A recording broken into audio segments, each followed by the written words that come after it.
Nós vamos Positivo. então dar início agora ao nosso terceiro bloco. Você pode fazer a sua pergunta. Você tem aí 3 minutos para fazer a última pergunta. Fique à vontade. O tempo é todo seu.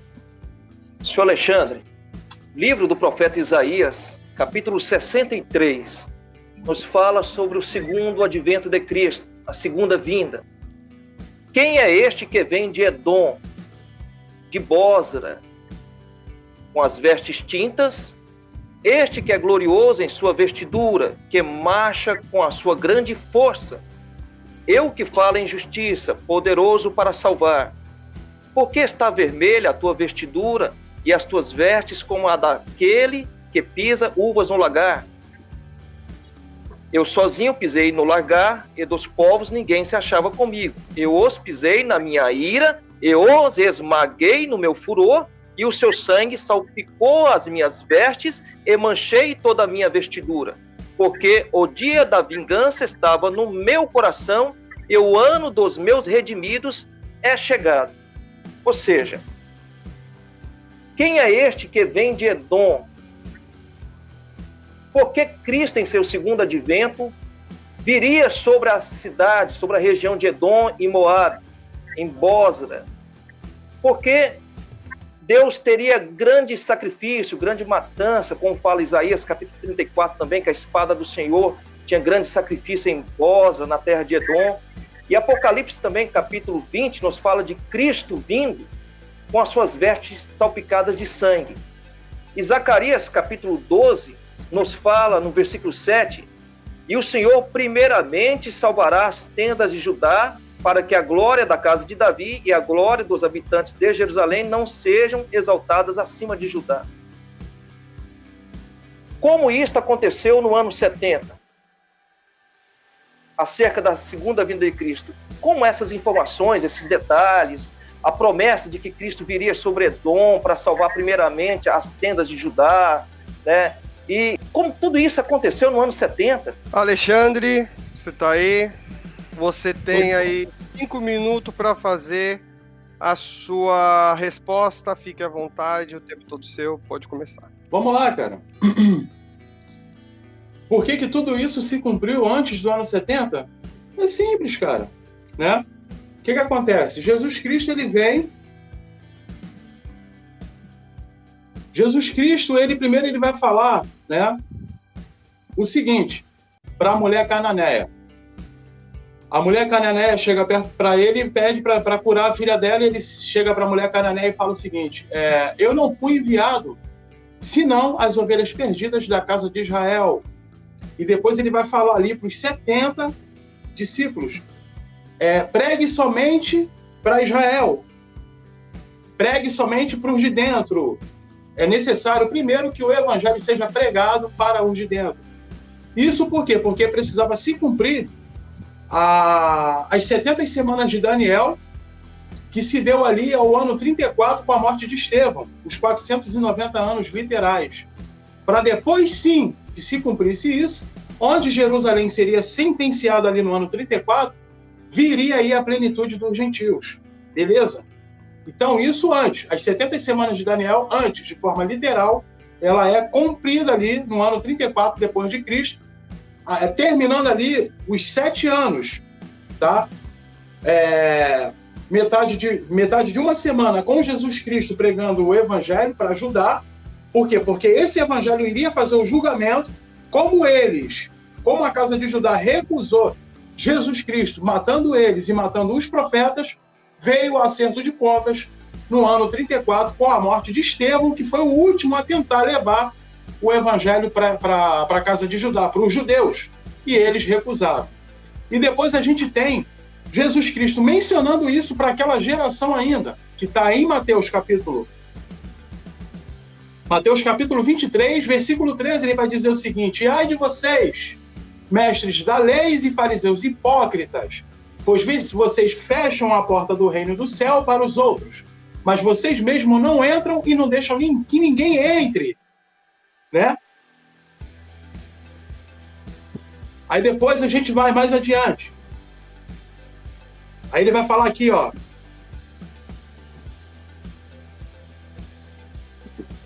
E...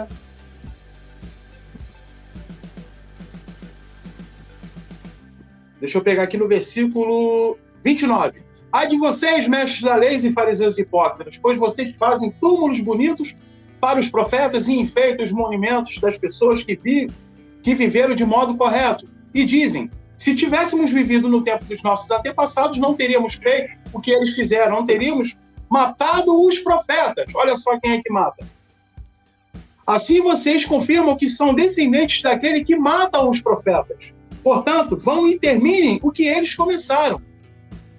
Cobras venenosas, ninhada de cobras, como esperam escapar da condenação do inferno, né, que é o grande juízo que estava para cair sobre eles ali no ano 70.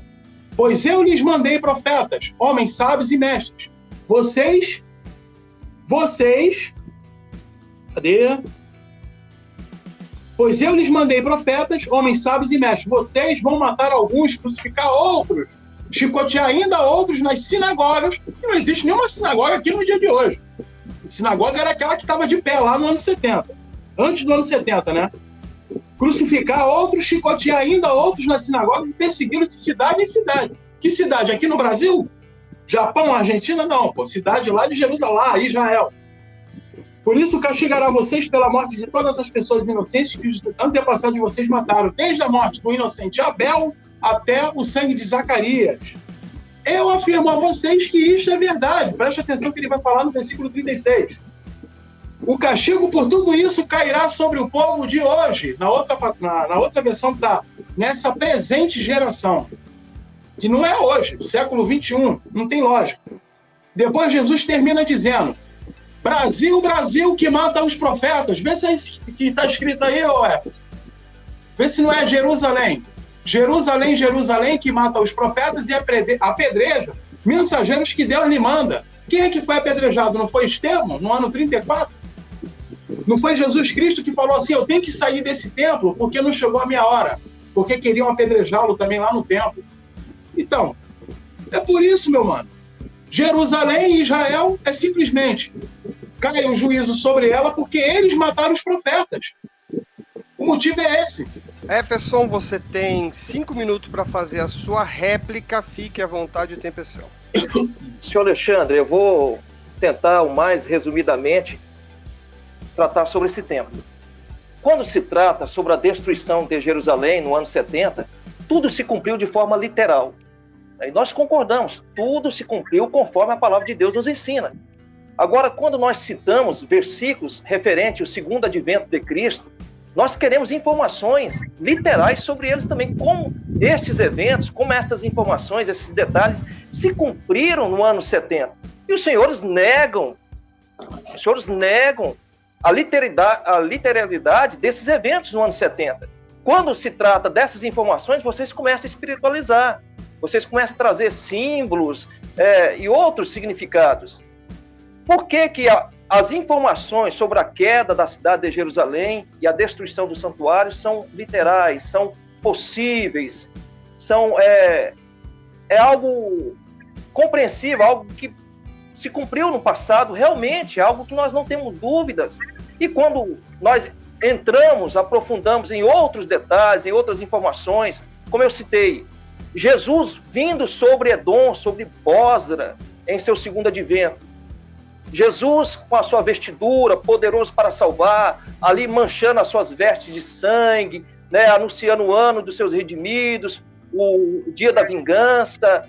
Eu citei Zacarias capítulo 12, onde fala das nações se levantando contra a cidade de Jerusalém, contra os homens de Judá, contra os habitantes de Jerusalém, e falei sobre Cristo salvando primeiramente as tendas de Judá, no seu segundo advento. O Senhor não trouxe nenhuma informação sobre estes pontos que eu deixei e direcionei à sua pessoa. Apenas tentou trazer um significado espiritual para aquilo que de forma irá se concretizar de forma literal, como assim também aconteceu no ano 70, assim como a cidade foi destruída, como os judeus foram dispersos e enviados para as demais nações. Na segunda vinda de Cristo vai ser o contrário. Outro problema grande que vocês mantêm e vocês se agarram a eles e não conseguem compreender, é que no ano 70, apenas o Império Romano sitiou a cidade de Jerusalém. Zacarias capítulo 12 nos fala que nações irão se levantar contra a cidade de Jerusalém.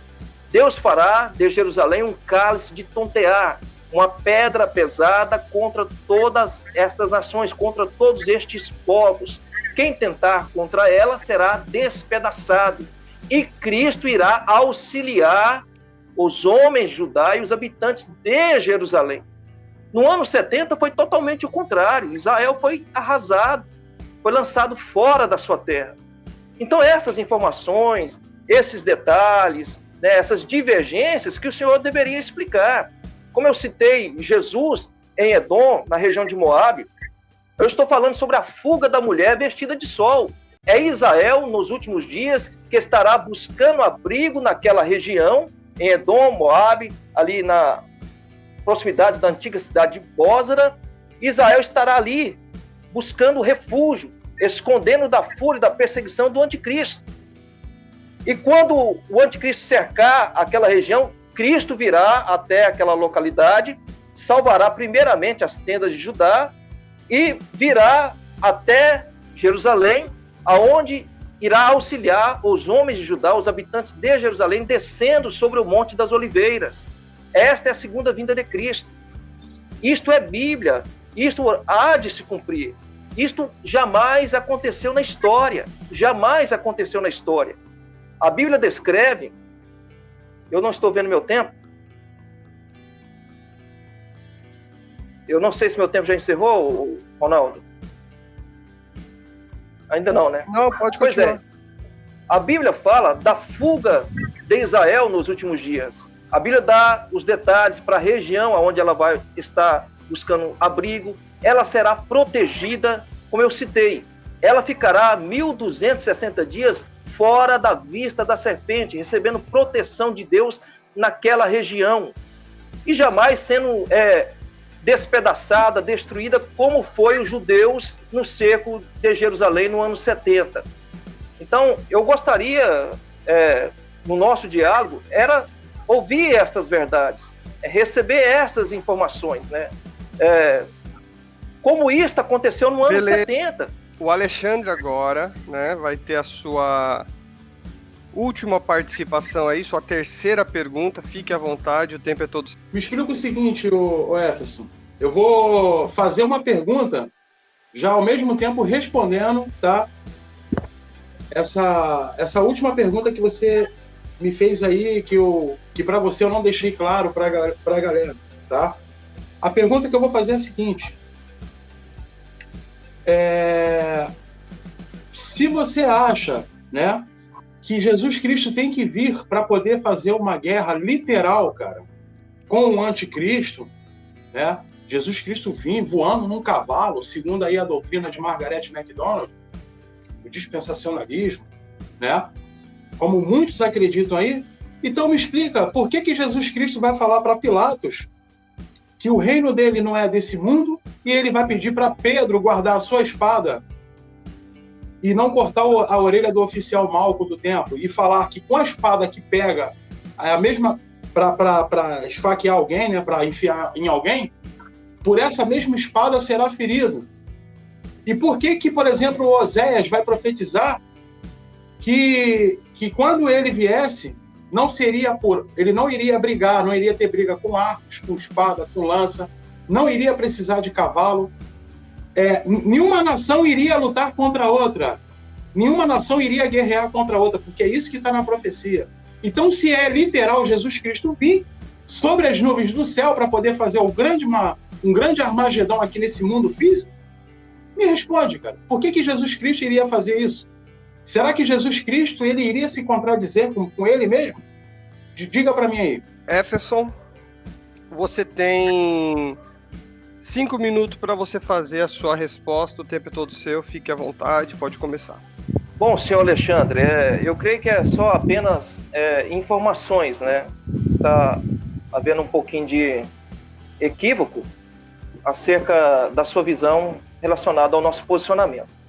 Quando você citou ali Pedro lançando a sua espada, cortando a orelha do oficial Malco, né? Não era esse o propósito da primeira vinda de Cristo, né? De fazer uma guerra, de fazer um conflito, uma peleja, uma batalha, né? E então isso a gente já tira fora, porque não era o objetivo de Cristo de derramar o sangue de qualquer que seja a pessoa. Agora, a segunda vinda de Cristo, nós estamos falando sobre o dia terrível do Senhor. Nós estamos falando do dia do juízo, em que Deus há de destruir todos os adversários, todos os seus inimigos. Em relação a Israel, Deus há de destruir todas as nações que se levantará contra aquele povo. Você citou a profecia sobre Oséias, que naquele tempo as pessoas não utilizarão mais as suas armas, mas farão uso de ferramentas de trabalho para lavrar a terra, né? Isaías também descreve essa profecia.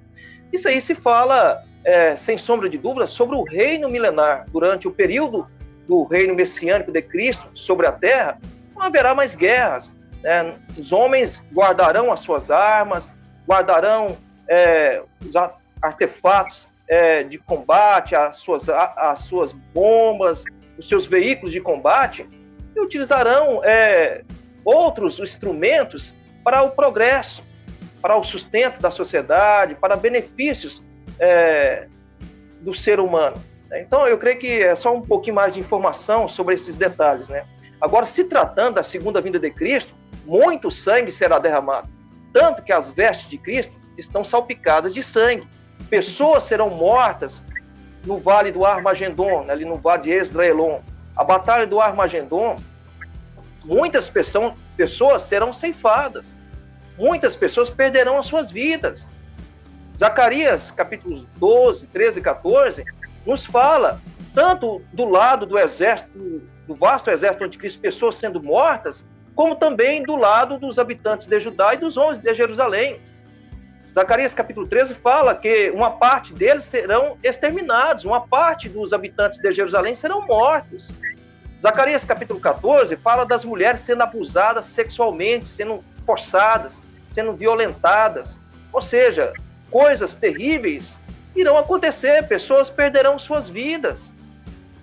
Deus irá se levantar contra todas estas nações.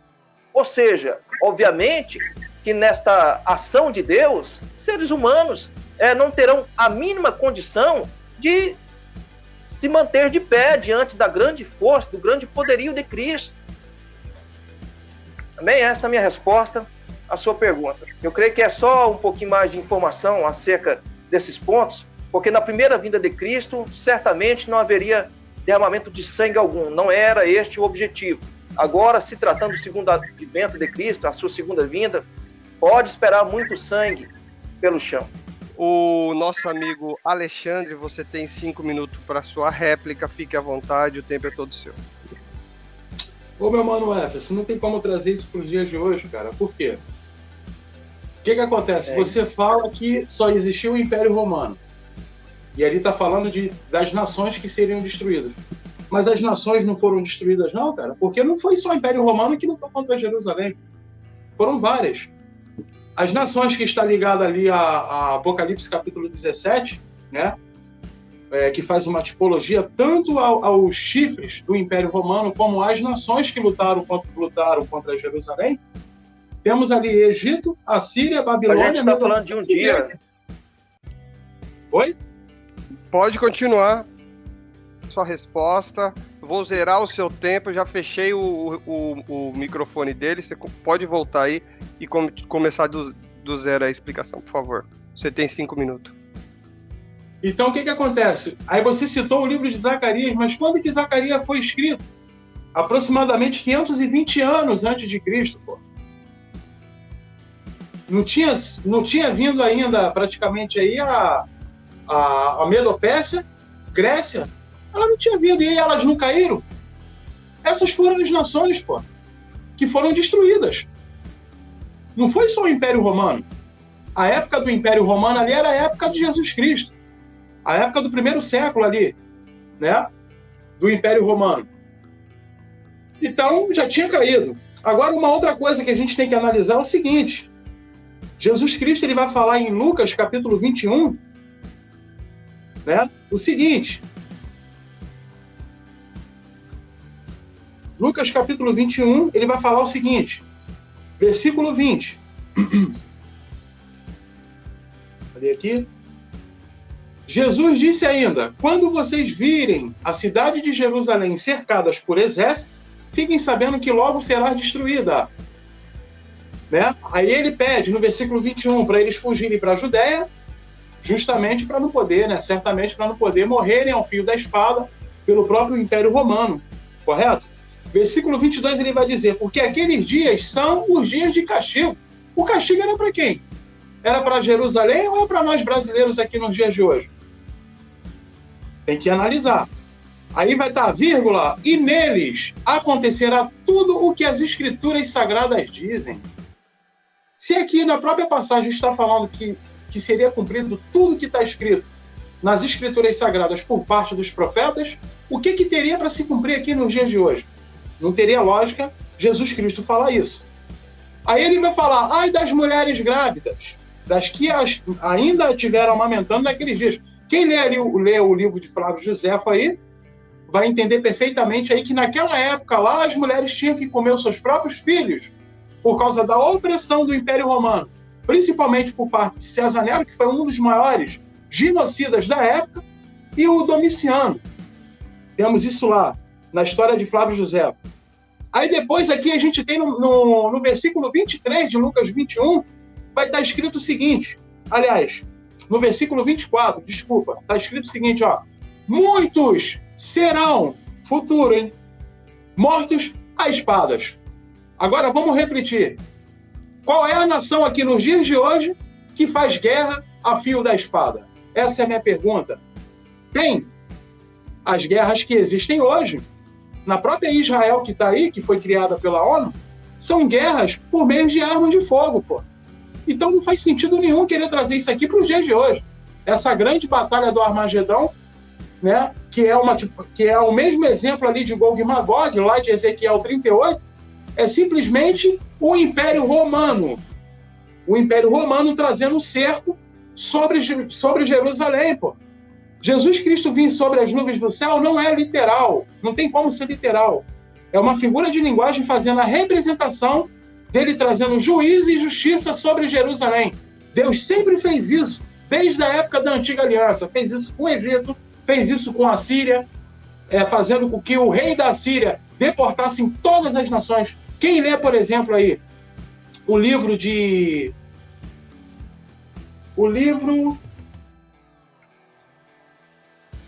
Caramba, fugiu na minha cabeça. Deixa eu pegar aqui rapidinho, fugiu na minha cabeça. É muita informação. O livro de Juízes vai entender perfeitamente isso. Toda vez que eles se voltavam contra Deus, Deus, como juiz e justiça, colocava outras nações para lutar contra Jerusalém, para destruir a cidade de Jerusalém. E não fez diferente. O Império Romano foi da vez ali. Israel, né? Aqueles que deveriam ser os verdadeiros pastores, os líderes religiosos daquela época, simplesmente mataram os profetas, apedrejaram Jesus Cristo, incitou o Império Romano a crucificar Jesus Cristo, apedrejou Estevão e perseguiu a igreja se aliando ao próprio Império Romano, incitando o Império Romano, destruir os seus eleitos, acabar com seus eleitos naquela mesma geração de Jesus Cristo. E Deus simplesmente, dentro de um acerto de contas, coloca o Império Romano para poder sitiar Jerusalém e vir a guerra dos judeus, conforme vai falar, né, Flávio Josefo. Tá todo esse relato lá. Como é que a gente vai trazer isso para os dias de hoje? Não dá, pô. Não tem como trazer isso para os dias de hoje. A Israel que está aí é totalmente diferente do contexto das Escrituras. Jefferson, você tem 2 minutos para suas considerações finais. Bom, eu gostaria de deixar meu agradecimento a todos da Arena Apologética, né? Todos que estão ali por trás, né? O irmão Ronaldo Lima e outros que estão dedicando parte do seu tempo, da sua vida na seara do Senhor. Ao nosso querido irmão Alexandre, né? A gente está construindo essa boa amizade, este bom relacionamento, né? Apesar das nossas divergências, eu tenho certeza que você tem um amor muito grande pela pessoa bendita de Cristo Jesus. E se Jesus voltar hoje, ou no amanhã breve, você também pode ser arrebatado, mesmo crendo que isso nada vai acontecer, né? E agora, assim, sobre tudo que aconteceu no ano 70, todas as profecias voltadas àquele período se cumpriu de forma literal naquele evento. Agora, as informações sobre a segunda vinda de Cristo, eu queria também ter ouvido da sua parte que tudo se cumpriu também naquele único evento no ano 70. E o Senhor foi para o passado, para outros reinos, outros impérios que oprimiu Israel na sua existência, na sua história, né? Então eu queria ter ouvido só sobre o cumprimento dessas profecias no ano 70, principalmente relacionado à fuga dessa mulher, né? Bom, então fica um abraço a todos, né, os ouvintes, a todos os irmãos que estão aí também dedicando parte do seu tempo para nos ouvir. Eu sou muito pequeno, sou cheio de falhas e peço muito a Deus a sua graça, a sua misericórdia, para que nós possamos aprender uns com os outros e levar avante as preciosidades do Evangelho, né? Levar aos ouvintes o mais puro e santo Evangelho. Deus abençoe a todos, em nome de Cristo Jesus. É onde a minha fraquinha voz não pôde chegar, que a potente voz do Espírito Santo de Deus possa alcançar cada coração. Irmão Alexandre, suas considerações finais, você tem 2 minutos, fique à vontade, o tempo é todo seu. Quero agradecer aí primeiramente ao meu mano Ronaldo aí, né? Para mim foi uma grande satisfação, um grande privilégio ter conhecido o Ronaldo aí. E agradecer também ao meu mano Efes por querer aí debater comigo, né? Sabendo que muitos aí não gostam de debater, principalmente os que estão aí dentro da escatologia futurista, né? E queria falar um pouco mais de mim, terminando aí, né? Eu só uso a ferramenta preterista. Para mim, o preterismo é uma ferramenta que eu utilizo só para falar da história que está ali dentro das escrituras. Eu não tenho fé em nada, tá? Fé em nada de que tudo que está ali tem alguma ligação comigo dentro de um âmbito espiritual, né? Hoje eu cheguei à conclusão que para você fazer alguma coisa boa para as pessoas é uma questão de bom senso. E essa capacidade todos os seres humanos têm. A não ser que você seja uma pessoa deficiente mental ou tenha algum distúrbio, que é o caso dos psicopatas. Tá entendendo? Então, não tem assim, hoje eu vejo que não tem esse lance de espírito descer, que não sei o que espírito vai entrar em mim para eu fazer alguma coisa boa para as pessoas. Porque se realmente isso fosse na prática, o nosso país seria um país maravilhoso, né? Porque o que não falta aqui é pessoas com a Bíblia debaixo da mão e olha a porcaria de país que nós somos, né? E é mais ou menos isso aí, tá bom, galera? Eu agradeço a todos aí que estão em casa assistindo a gente aí, assistindo esse debate. Para mim, é uma satisfação muito grande. Valeu? Um grande abraço a todos vocês. Uma ótima noite aí pro meu mano Ronaldo. Uma ótima noite pro meu mano Efferson. E é isso aí, tamo junto.